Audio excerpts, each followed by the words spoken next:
여러분 안녕하십니까? 경제 현장 오늘 시작합니다. IMF 국제통화기금이 올해 우리나라의 경제 성장률 전망치를 또 한 번 내려잡았습니다. 지난 1월 전망에서 0.3%포인트를 낮추더니 이번에 또다시 0.2%포인트를 내려 1.5%로 전망한 건데요. 수출이 급격히 줄어드는 현실을 감안하면 IMF 전망은 달갑진 않지만 정확한 것으로 받아들여야 하는지, 우리 경제가 활기를 찾을 돌파구는 없는지 집중 진단해서 자세히 짚어보겠습니다. 유튜브 실시간 댓글 의견 주시면 토론에 반영합니다. 경제 현장 오늘입니다.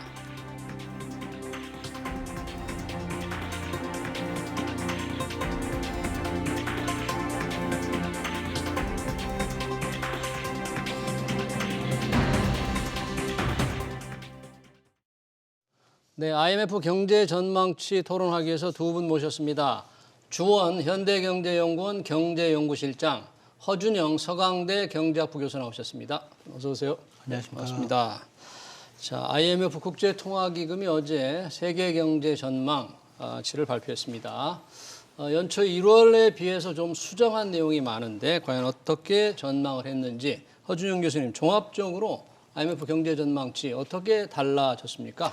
네, 먼저 세계 경제 성장률 전망치는 2.9% 기존에서 2.8%로 0.1% 낮아졌고요. 예. 그 낮아진 가장 큰 이유는 결국은 1월 전망과 4월 전망 사이에 있었던 가장 중요한 사건인 미국 실리콘밸리 은행 파산 및 유럽 크레딧 스위스 사태 등에 따른 저희가 보통 뱅크데믹이라고 부르는 사태죠. 그래서 이 사태로 인해서 글로벌 금융 불안이 커진 탓인 것 같습니다. 그리고 지역별로는 이제 조금 다른데요. 상향을 한 데가 미국, 영국, 이탈리아 등이 있고요. 네. 그리고 유지를 한 곳이 중국, 프랑스, 캐나다 같은 나라들. 그리고 하향을 한 곳에 우리나라 1.7에서 1.5로, 그다음에 일본 1.8에서 1.3.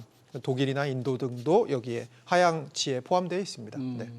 내년 전망치는 어떻게 세계 경제가 지금 나왔습니까? 방금 말씀하신 올해 세계 경제 전망. 네, 맞습니다. 내년은 어떻습니까? 내년은 세계 경제 전망치는 3.0%로 올해 2.8보다는 약간 나아질 것으로 보고 있고요. 선진국은 뭐 1.3에서 1.4로 약간 올라가고 네. 신흥국도 올라갈 것으로 보고 있습니다. 예, 주원 실장님, 그러면 세계 경제 성장률이 조금 떨어진 건데 뭐 이렇게 아주 떨어진 건 아니니까 좀 어둡다고 표현해야 됩니까? 어떤 모양으로 설명을 할 수 있을까요, 올해? 변화가 이제 올해 것만 봐도 마이너스 0.1%포인트이기 때문에 예. 사실 큰 변화는 이제 없고, 다만 이제 우리나라가 좀 이상하죠. 예, 그러니까 한국. 예. 우리나라 경제 성장률 전망을 1.5%로 예. 0.2%포인트나 낮췄는데, 우리가 6개월 전이라면 이제 IMF가 작년 10월 달에 전망한 게 세계 경제 성장률이 2.7에 우리나라가 2.0. 예. 거기가 0.7%포인트거든요. 예. 근데 지금 4월 달에 보면 세계 경제 성장률은 2.8이고 우리가 1.5. 1.3%포인트. 그러니까 두 배가 격차가 벌어졌거든요. 그래서 우리나라 경제를 유독 이렇게 나쁘게 보는 이유가 뭘까라는 게 상당히 좀 궁금해지긴 합니다. 우리만 두 차례 비교적 큰 폭으로 낮춘 이유는 뭘까? 예. 보통 이제 한국 경제라고 하면 우리가 내수가 그렇게 상대적으로 선진국에 비해서 큰 경제도 아니고 예. 수출로 이제 먹고 사는 경제라고 할 수가 있는데, 그럼 세계 경제 성장률에 큰 변화가 없다면 작년 10월에 2.7, 올해 4월에 2.8이거든요. 예. 그러면 우리나라 경제 성장률도 그렇게 이렇게까지 다운시키는 거는 좀 이상하다. 다만 이제 요게 중국의 리오프닝 효과가 조금 아직까지는 안 나오고 있는 그런 부분, 그리고 우리 수출에서 반도체가 차지하는 게 상당히 높습니다. 예. 대만이 제가 알기로 한 40% 정도 되고요. 예. 우리나라가 20%. 그러니까 반도체 산업이 최근에 하도 안 좋다 보니까 그거를 이제 좀 평가를 많이 해서 한국 경제를 떨어뜨렸는지 이런 부분이 좀 개인적으로는 의문이 가는 부분입니다. 우리 경제 성장률 낮아진 이유, 뭐 좀 중국 의존적인 경제고 반도체 의존적인 경제인데 하필 지역으로는 중국, 업종으로는 반도체가 좀 안 좋아서 이렇게 많이 떨어뜨린 것 같다. 뭐 이렇게 지금 분석할 수가 있는데 우리 경제 성장률 1.5%면 좀 다른 나라에 비해서는 굉장히 낮은 수준으로 지금 본 거네요, IMF가. 네, 그렇습니다. 그 주원 실장님 잘 얘기해 주셨지만 저는 요즘 그렇게 좀 정리를 하고 있는데요. 우리 경제의 수출 의존성, 우리 수출의 중국 의존성, 우리 수출의 반도체 의존성, 예. 반도체의 중국 의존성 이렇게 꼬리에 꼬리를 물고 생각을 해보면 결국은 외국에서 보기에 외국의 어떤 정책기관들이 보기에 우리 경제가 가진 아킬레스건들이 그대로 드러나고 있는 순간들이 아닌가라는 생각이 좀 들고요.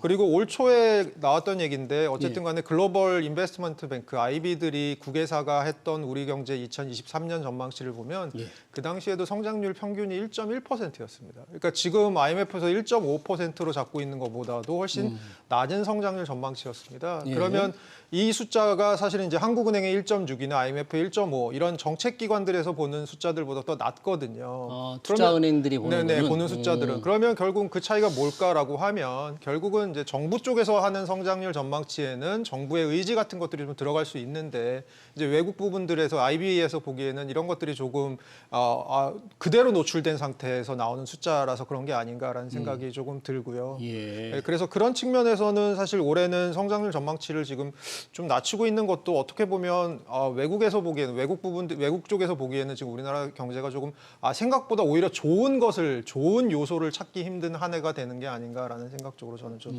네, 가고 있습니다. 예, IMF 전망치 들어보니까 그리고 우리 허준영 교수님, 주원 실장님 설명까지 들으니까 더 조금 무거워지네요. 우리 경제 좋은 부분을 찾기 어렵다. 주원 실장님, 현대경제연구원도 나름 이런 경제 전망을 계속 하고 계시잖아요. 예. 모델을 돌릴 텐데 예.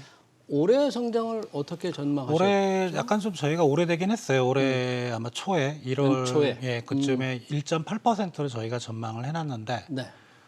저희하고 지금 같은 데가 KDI이고 나머지 뭐 국내 기관들 보면 대략 1.56 정도에 다 몰려 있습니다. 그래서 가장 그때와 지금의 어떤 경제 전망의 숫자의 차이는 수출이 생각보다 침체가 좀 오래되고 있다. 수출.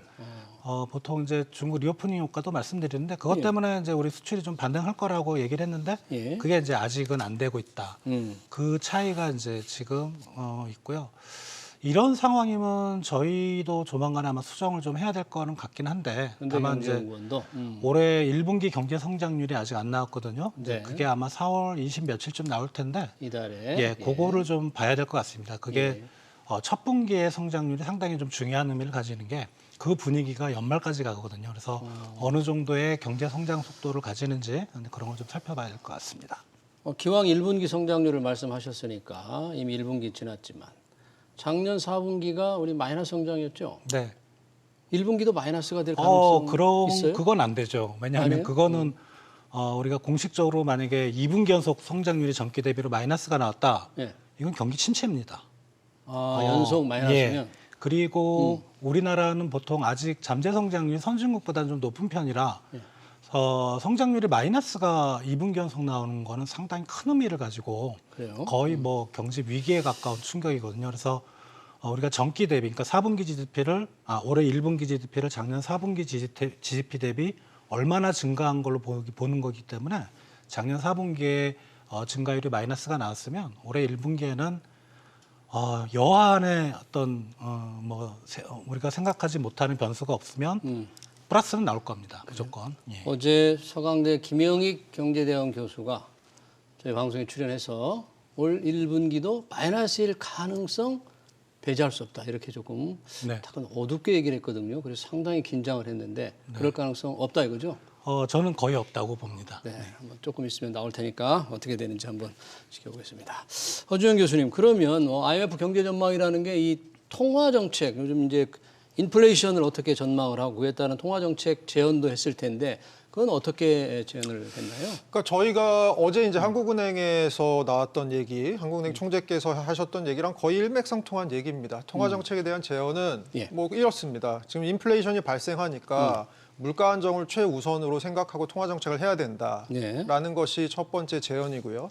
그런데 저희가 쉽게 생각해 볼 수 있는 건 어쨌든 물가 중심의 통화 정책을 이렇게 고인플레이션 시기에 하다 보면 금리를 인상하다 보면 어딘가 경제 내에서 터지는 부분이 생길 수가 있는 거죠. 그러면 그런 부분에 대해서 끊임없이 모니터링을 하면서 즉각적으로 대응할 수 있는 준비를 해라. 예를 들어서 은행권에 불안이 생기거나 금융권에 불안이 생기면 그것들에 대해서 뭐 유동성으로 대응을 하건 어떻게든 대응을 할 수 있는 것을 항상 염두에 두고 금리 인상 모드를 가져가라라는 게 첫 번째 제언이고요. 예. 신흥국들에 대해서는 특히 이제 이 와중에 외환 부분의 변동성이 커지는 것도 모니터링을 해라라는 게 추가적으로 나왔던 사항이고요. 요게 끝이 아니고 여기서 한 스텝 더 나아가서 요렇게 금리를 올려서 물가를 잡으려고 하다가 물가가 잡히는 징후가 보인다거나 아니면 경기가 지나치게 다운되는 징후가 보이면 그때는 통화 정책을 전환할 기여를 바꿀 준비도 하고 있어라라는 제언을 했습니다. 그렇군요. 어제 이창용 한은총재 금통이 금리 동결하고 나서 한 얘기와 거의 좀 비슷하네요. 비슷한 당분간 얘기입니다. 뭐 그 인플레 걱정이 있으니까 네네. 통화 긴축은 하되 뭐 또 신속하게 또 적응을 할 수 네네네네. 있도록 준비를 하라. IMF 어제 보고서 중에서 이제 인플레이션이 잡히고 나면 뭐 지금은 아주 인플레이션 워낙 높은 수준이니까 언제쯤 잡힐지 모르겠습니다만 잡히고 나면 오랜 기간 초저금리 시대가 다시 열릴 것이다. 뭐 이런 내용이 있다고 하는데 이건 무슨 뜻인가요? IMF 보고서 요번에 이제 챕터 1이 경제 전망, 예. 뭐 성장률 나오고 뭐 그런 쪽 내용이고요. 챕터 2에 이제 그런 내용이 있는데 예. 이게 이제 시청자분들이 살짝 오해를 하실 수가 있다고 생각이 되는 게 예. 거기서 말하는 이제 초저금리란 우리가 보통 뭐 국고채 채권금리나 뭐 시장금리나 뭐 하다못해 한국은행 기준금리 같은 명목금리를 얘기하는 게 아니고 실질금리입니다. 실질금리라면 뭘 얘기하나요? 명목금리에서 물가 상승률을 뺀 겁니다. 그게 걔네들 이제 숫자로는 텍스트에는 없는데 그 차트 데이터를 제공을 해주거든요. 차트를 보니까 미국 같은 경우가 한 0.6에서 0.7 정도 그렇게 이제 전망을 해놨더라고요. 그래서 이게 초저금리라고 얘기를 할 수 있나? 물론 이제 그럴 수는 있겠지만, 그러니까 시청자분들이 이제 예를 들어 초저금리다 그러면 0%에 가까운 금리 명목이 그러면 이제 주식도 사고 부동산도 사야 되겠네 이렇게 오해하실 수가 있어서 제가 말씀을 드리는 건데요. 이제 코로나 위기 때는 약간 그 중립금리라고 하죠. 그러니까 말씀하신 그 물가 상승률을 뺀 실질 금리가 좀 높았었는데 코로나 초반에는 좀 마이너스까지 나오고 최근에 높아졌거든요. 근데 그게 코로나 이전에 한 0.6에서 0.7 정도 나오더라고요, 미국이. 그래서 그 수준으로 돌아간다. 팬데믹 코로나 이전으로 돌아간다. 그런데 여기서 말하는 IMF가 말하는 초저금리라는 것은 실질금리다. 우리가 보통 말하는 뭐 국고채 몇 %, 이런 게 아니다 이거죠. 그러니까 너무 기대하지 마라, 초저금리. 주식 많이 올 거라고 이렇게 오해하지 마라. 그런 거죠. 허준영 교수님 조금 보충 설명을 좀 부탁합니다. 이 초저금리 말하는 여기서 말하는 초저금리의 기준 금리가 뭔지 다시 한번. 실질 중립금리라고 저희가 부르는데요. 이미 이제 실질이라는 말에 한 번 질리시고 중립이라는 말에 두 번 질리실 것 같은데요. 실질 중립금리라는 게 뭐냐면 경기를 다운시키지도 않고 업시키지도 않을 정도의, 즉 인플레이션을 발생시키지도 않고 인플레이션을 떨어뜨리지도 않을 정도의 금리 수준을 얘기합니다. 그러니까 그래서 요 금리 수준이라는 게 사실은 여러 가지의 영향을 받거든요. 그런데 이 IMF의 보고서에 따르면 가장 크게 저희가 눈여겨보아야 할 요소가 두 개 정도 있습니다. 하나는 이제 인구 고령화로 이제 인구 구조 변화, 고령화로 대표되는 인구 구조 변화라는 것이 있고요. 쉽게 생각해 보시면 인구 구조가 고령화되면서 아무래도 저축이 늘어날 거니까 저축이 늘어나다 보면 금리 자체가 좀 떨어질 가능성이 있죠. 왜냐하면 시장에 자금이 풍부해지니까요. 그래서 그거는 금리를 낮추는 방향으로 작용을 할 거고 두 번째로는 국가 채무가 있는데 국가 채무라는 게 최근에 저희가 그 레고랜드 사태나 여러 가지 한전채 사태에서도 봤을 때 알 수 있겠지만 시장에 너무 많은 그 정부 국가 채무 그러니까 본드가 풀리면 풀리게 되면 아무래도 자금을 차입할 때 비용 자체가 올라가게 됩니다. 여러 가지로. 그래서 이런 것들은 아마 이 이자율을 높이는 방향으로 작용할 거다. 그래서 이 IMF 보고서의 얘기는 선진국 같은 경우는 이미 고령화가 많이 진전이 됐지만 향후에 이제 뭐 진전이 조금 되고 이러면서 이것이 약간 이제 뭐 어떻게 보면 이 장기 실질 중립 금리를 좀 낮추거나 혹은 스테이블하게 만드는 정도의 역할을 할 거고 신흥국은 앞으로 예를 들어 인도네시아 같은 나라 생각해 보면 굉장히 젊지 않습니까? 이런 나라들이 점점 이제 올드해지면서 그런 나라들은 이런 고령화로 인해서 금리가 조금 떨어지는 역할을 할 것이다라는 것이 이 보고서의 주요 내용입니다. 그러니까 지금은 인플레 때문에 높은 수준의 금리가 유지되고 있지만 곧 코로나 이전으로 금리가 돌아가되 여기서 말하는 뭐 초저금리가 0%, 1% 뭐 이런 정도의 명목 금리로 떨어진다 그런 건 아니고 실질 금리가 아주 낮은 수준 계속 유지될 거다 그런 전망을 해놨다는 얘기네요. IMF가 우리 한국 경제 성장률 전망을 내놓았는데 혹시 뭐 정책적인 조언 좀 눈에 띄는 게 있었습니까? 한국에 대해서만 뭐 꼭 집어서 정책적인 조언은 없었고요. 그러니까 뭐 앞에 교수님께서 말씀하신 통화 정책 긴축적인 기조 고삐를 풀지 말아라. 예. 거기다가 이제 재정 정책도 맞춰라. 그 말은 재정도 확장으로 가지 말라는 거죠. 예. 그 정도. 그리고 재정 정책의 타겟을 좀 취약계층에 집중해라. 이게 이제 포인트였는데요. 그거는 뭐 항상 하는 얘기라 새로운 건 없습니다. 새로운 건 없는데 예. IMF 전망이 이제 그런 용어를 써요. 리커버리라는 용어를 씁니다. 회복은 된다. 예. 근데 앞에 럭키라는 그러니까 럭키가 행운을 말하는 LUCKY가 아니고 럭키입니다. 바위 ROCKY. 락키 울퉁불퉁. 예, 그러니까 우리가 관악산, 설악산 등반하시는 거 생각하면 되게 힘들죠. 바위가 많아서. 예, 험난합니다. 예, 그러니까 보통의 그런 바위가 없는 산보다는 많이 힘들잖아요. 그러니까 회복은 되는데 예. 엄청 고생할 거다. 이제 그런 표현을 이제 IMF에서 쓰고 있습니다. 그러니까 올해 세계 경제를 한마디로 얘기하면 험난한 회복이다. 그런 얘기네요. 락키, 리커버리. 뭐 올해 몇 가지 표현이 좀 있었던 것 같은데 IMF의 그 세계 경제 전망치를 상징하는 단어들 중에서 조금 눈에 띄는 게 있습니까, 허 교수님?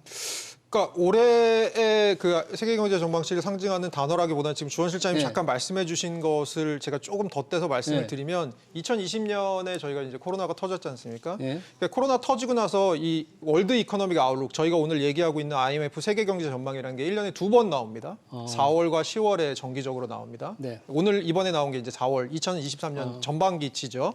보면 2020년에 코로나 있고 나서 나오는 얘기들이 어쨌든 락다운했다가 경기가 살아나고 있다. 즉 그래서 리커버리 하고 있다라는 얘기가 나오다가 예. 그러다가 무슨 얘기가 나오냐면 2022년 초반에 전쟁 얘기가 나오기 시작합니다. 아, 이게 우크라이나 러시아 전쟁이 생각보다 굉장히 안 좋은 이벤트구나라고 생각을 하게 되고요. 물론 이거는 글로벌 공급망이랑도 관련이 있고 너무 세계 경제에 중요한 일이긴 합니다.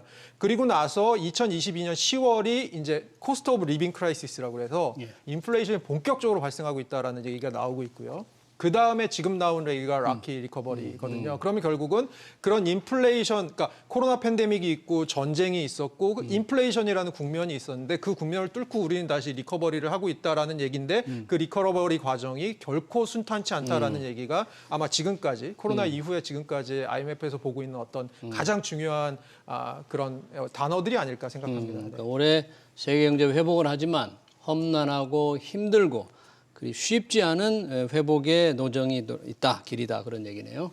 다시 우리 경제로 와 보면 아까 1분기 경제 성장률 마이너스일 수는 없을 것이다, 지는 않을 것이다 이렇게 봤는데 현재 여러 가지 경제 지표 보면 우리 경제가 뭐 어느 정도에 있다고 봐야 됩니까? 바닥을 뭐 지나가고 있는 겁니까? 아니면 더 긴 터널이 있을까요? 이제 우리나라 경기 사이클을 잡을 때 우리가 많이 쓰는 게 이제 통계청에서 매달 발표하는 동행인지 순환 변동치인데. 예. 꼭대기를 친 게 작년 10월이거든요. 네. 그러니까 얼마 안 됐어요. 그러니까 사실 바닥은 좀 길어질 수는 있겠다. 작년 10월에 지금 4월이면 불과 6개월 정도밖에 안 되는데 예. 과거에 우리 지금 12순환인가 11순환인가 이렇게 잡고 있는데 한 사이클 예. 그 경기가 내려가는 게 그렇게 짧았던 적은 없었던 것 같아요. 그러니까 특별하게 뭐 외환위기나 이럴 때 빼놓고는 그러면 조금 더 가지 않을까 뭐 직관적으로 보면 한 2분기 정도의 바닥을 찍지는 않을까 이렇게 좀 생각을 해보긴 하는데 그것도 이제 확신할 수는 없습니다. 그러니까 경제 선행지수죠?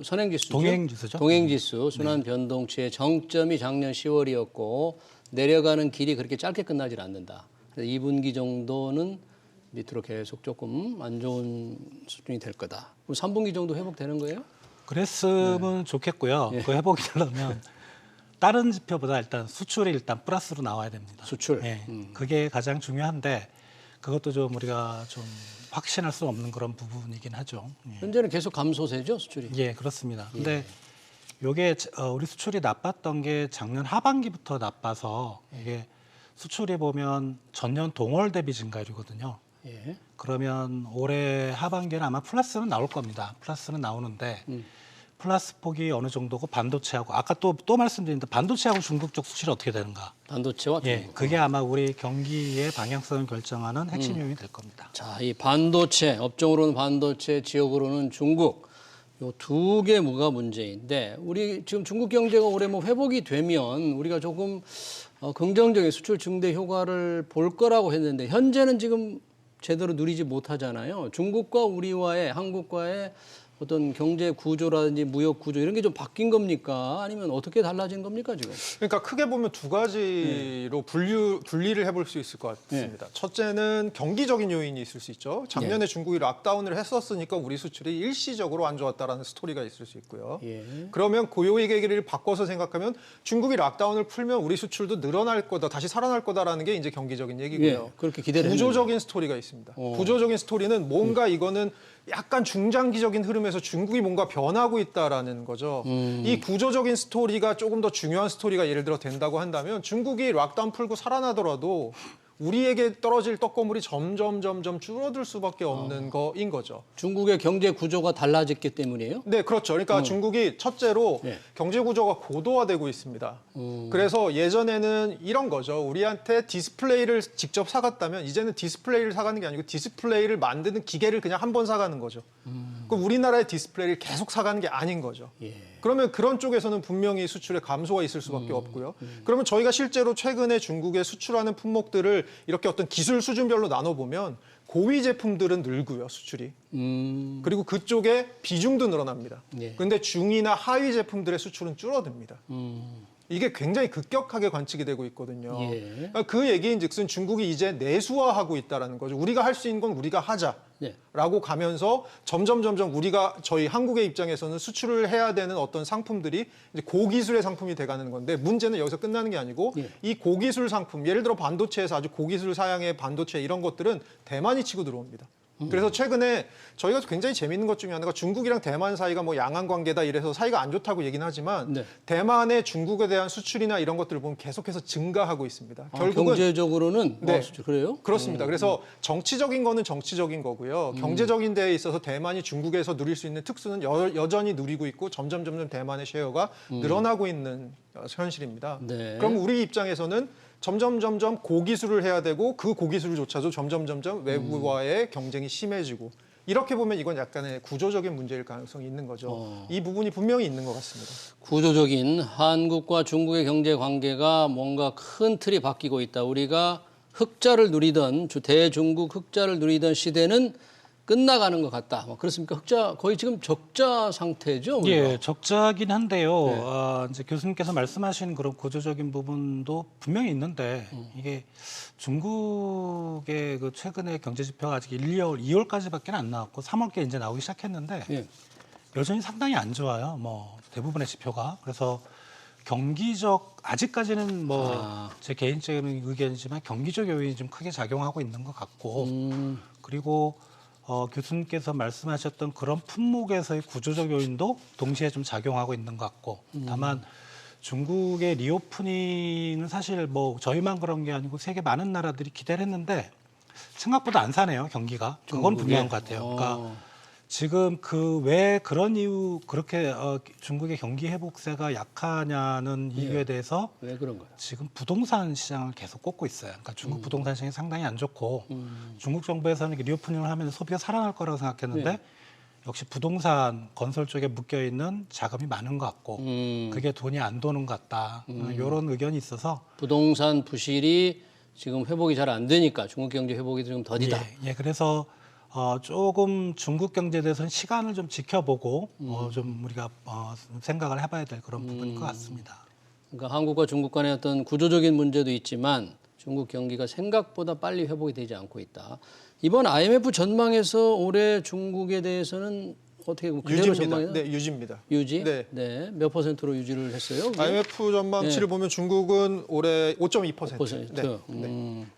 빨리 회복을 해야 그나마 우리도 경제도 조금 도움을 얻을 텐데요. 자, 이런 경제 상황 어제 하는 금통위에서 이제 금리를 동결하고 그러다 보니까 시장에서 야 이제 금리 인상 끝났다. 올해 연내 금리 인하도 가능하지 않겠나 이런 기대가 있었는데 이창용 총재가 그런 기대가 뭐 과도하다 이렇게 얘기를 했잖아요. 네네. 지금 경제 상황 보면 금리 인하도 일어날 수 있는 게 아닐까. 네. 뭐 이런 지적도 있는데 우리 허 교수님 어떻게 해요? 그러니까 이창용 총재 얘기를 좀 보면 뭐가 되게 중요하냐면 경기 판단을 어떻게 할 것인지도 굉장히 중요하다는 얘기를 하세요. 뭐냐면 IT 분야 쪽의 반도체 이쪽 안 좋습니다. 그건 사실입니다. 그리고 그것에 대한 의존도가 굉장히 높기 때문에 네. 경기 자체가 굉장히 안 좋아 보이긴 하는데 그 나머지 부분에 있어서는 그렇게 안 좋지 않다라고 보는 것 같습니다. 그래서 사실은 그러면 이런 IT 쪽에 반도체 쪽에 안 좋은 것을 금리를 갖고 대응을 해야 되는 거냐라고 오히려 반문을 한 거죠. 그러면 거기에 대해서는 사실은 통화 정책이 할 수 있는 부분과 할 수 없는 부분 혹은 해서는 안 되는 부분이 있는 것이죠. 그래서 그런 데 있어서의 판단이 조금 다른 부분이 있는 것 같고요. 예. 지금 미국이나 한국이나 보면 어쨌든 간에 조금 다른 이유겠습니다만은 어쨌든 간에 시장이 굉장히 먼저 한 두 발짝 좀 먼저 가는 거는 네. 제가 보기에도 조금 사실인 것 같습니다. 그 이유는 뭘까는 좀 다를 것 같긴 합니다. 아, 그래요? 그래서 뭐가 어떻게 다릅니까 지금? 미국 같은 경우는 계속해서 얘기하는 게 실기론. 지금 생각보다 통화 정책이 그렇게 잘 플랜돼서 계획돼서 진행되고 있지 않다라고 하는 것이 있고 이제 한국 같은 경우는 그 외에도 통화 정책이 지금 너무나도 여러 가지의 전선이 넓어져 있는 한국은 상태죠. 미국은 노동시장이 견조하니까 물가만 잡으면 되는데 어떻게 보면 저희 3월 뱅크데믹 이전에는요. 한국은 지금 뭐 가계부채도 있고 부동산 PF도 있고 너무 넓어지고 외환시장도 있고요. 네, 그렇군요. 그러니까 시장에서는 조금 금리 인하를 좀 조바심 내면서 조급하게 기대를 하고 있는데 미국이나 우리나라나 아직 금리 인하 뭐 연내는 없겠다. 이게 이제 통화당국의 공식적인 입장인데 그게 합리적인 판단이겠죠? 어떻게 보십니까? 합리적인 판단보다는 이제 하는 총재는 당연히 그렇게 말을 할 수밖에 없는 거고요. 뭐 속으로는 연내에 만약에 금리 인하 생각을 좀 가지고 있더라도 절대 입 밖에 내면 안 되죠. 왜냐하면 기대 인플레이션이 확 높아지니까 예. 그럴 수밖에 없는 거고요. 그리고 다만 이제 뭐 미국도 이제 페드워치 민간에서 보는 거는 뭐 연준 5.25가 뭐 상단이고 연말에는 뭐 4%대 후반까지 보고 있으니까요. 저희도 우리 이제 금융기관에서는 겉으로는 표현은 안 하지만 네. 뭐 4분기나 해서 금리 인하를 얘기하는 기관들이 꽤 있거든요. 그 말은 그렇게 해달라는 거죠. 그렇게 해달라는. 왜냐하면 금리가 높으면 이제 사실 금융기관들이 수익률이 나기는 어렵죠. 그 높은 금리보다 더 높은 수익률을 자기들이 자산 운용을 해서 만들어야 되는데 쉽지 않은 거죠. 그래서 네. 금융기관들 입장에서는 그렇게 해달라는 건데. 희망상. 예, 네. 근데 가능성은 있다고 봐요. 뭐 하반기 3분기는 아니더라도 4분기에는 그때는 이제 경기 이슈가 실물 경제 이슈가 가장 부상할 테니까 네. 그리고 물가도 좀 안정되고 불가능한 건 아니다. 그러나 하는 총재가 저렇게 말한 것도 당연하다. 당연하다. 한국은행 총재로서. 예. 뭐 한국은행 총재로서 당연한 말을 했는데 시장은 먼저 금리 인하를 기대하고 있고 IMF도 코로나 이전에 초저금리 가능성, 초저금리로 될 거라고 하면 그동안 사실 이 높은 금리에 이자 내고 고생하는 영끌족들 조금 뭐 안도를 하게 되고 부동산 수요로도 조금 이어지고 그런 변화가 부동산 시장에 혹시 있을까요? 사실은 아까 주원 실장님께서 이미 많은 부분에 대해서는 거기에 대해서 정리를 해주신 것 같아요. 뭐냐면 이게 실질금리 얘기고요. 여기다 인플레이션 더 해야 됩니다. 인플레이션 더 해야 되는 게 명목금리로 생각해야 되는 거고 거기다가 경기까지 좋아져 버리면 실제 금리는 그거보다 높을 수밖에 없습니다. 그렇죠. 예, 그런 게 있으니까 그 부분은 염두에 두시고 투자 결정을 하셔야 될 것 같습니다. 네, 한국은행 IMF의 초저금리는 실질 금리이기 때문에 일반적으로 우리가 생각하는 그런 명목금리의 최저 수준을 얘기하는 건 아니다. 혹시 부동산 시장에 요즘 변화를 좀 느끼십니까? 부동산 전문은 아니시지만. 뭐 제가 샘플을 엄청나게 많이 확보를 할 수는 없지만 이제 제 지인들 중에 이제 부동산 개발이나 이런 투자 신탁 쪽에서 일하시는 분들이 있는데 대기 수요가 조금 들어온다는 그런 말씀들을 하세요. 그러니까 대기 수요가 자금은 있는데 집값이 더 떨어질 때까지 그동안 기다렸다면 최근에는 좀 일부 지역을 중심으로 해서 들어오더라라는 말씀들을 하시는데 예. 근데 우리가 뭐 실물 경제나 금융시장 지표가 항상 이렇게 스무스하게 가는 게 아니거든요. 이렇게 하다가 뜨다가 또 떨어지는 경우도 있으니까 예. 그 대기 수요가 들어온다는 게 정말 부동산 시장의 회복을 의미하는 건지 이거는 좀 지켜봐야 될 것 같습니다. 네, 잘 알겠습니다. IMF의 세계 경제 전망, 우리 경제 전망, 그리고 대책까지 토론 여기서 마치겠습니다. 지금까지 허준영 서강대 경제학부 교수, 주원 현대경제연구원 경제연구실장이었습니다. 너무 고맙습니다.